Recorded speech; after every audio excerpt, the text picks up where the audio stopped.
tout le monde va bien? C'est encore moi, Paula de Marvel Planet. Entre deux comics avec des vikings, je poursuis ma lecture X-Men avec la série All New Wolverine. Aujourd'hui, on va parler du tome 2 qui s'appelle Le Coffre, toujours disponible dans la collection Marvel Now, et c'est écrit par Tom Taylor et c'est dessiné par Marcio Takara et Ike Guara. Alors on commence avec les points négatifs, on perd David Lopez.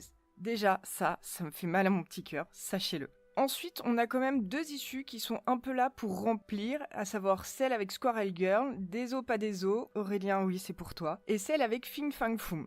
Cependant, le reste du sommaire est très très bien parce qu'on voit l'impact de Civil War 2 et les failles des prédilections d'Ulysse dans la série All New Wolverine. Oui, Ulysse arrive à voir le futur, mais est-ce qu'il le causerait pas en réalité et est-ce qu'il n'enlèverait pas une partie de libre arbitre aux personnes ?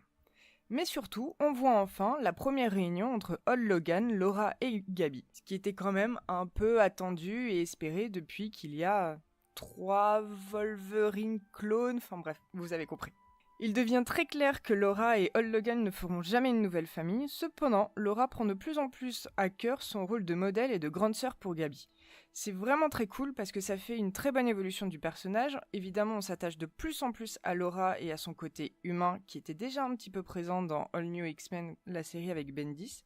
Mais surtout, il y a cette affection et cette naïveté qu'apporte Gabi qui apporte vraiment de la fraîcheur. Et si Gabi est si bien écrite, c'est parce qu'elle est une gamine parfaite et elle rentre dans la magnifique tradition des comics Marvel où on sait écrire les enfants. Pour les dessins, vraiment, ça dépend des goûts, mais il faut reconnaître que le dynamisme et la lisibilité du premier tome est toujours au rendez-vous. Laura et Gabi sont pleines d'énergie et il en va de même des pages, donc c'est bien, il n'y a pas de distinction entre le récit et la lecture. Sans oublier la très large palette d'expressions qu'elles ont, et ce qui, là aussi, est un argument pour nous faire aimer les personnages. L'histoire a des bases solides pour nous faire aimer le duo Laura et Gabi, c'est quelque chose de naturel, et on va vraiment finir par les adorer.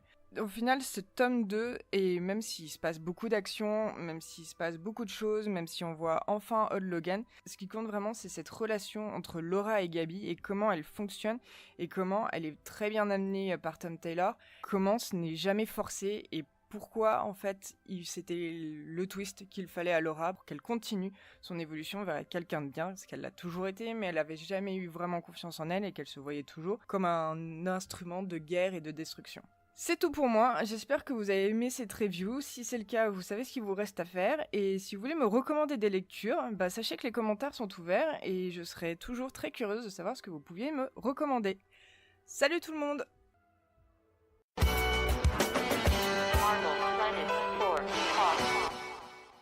Si vous avez aimé cet épisode, vous pouvez retrouver l'intégralité des podcasts MCU Talk et Corpse Talk sur iTunes, Spotify et autres.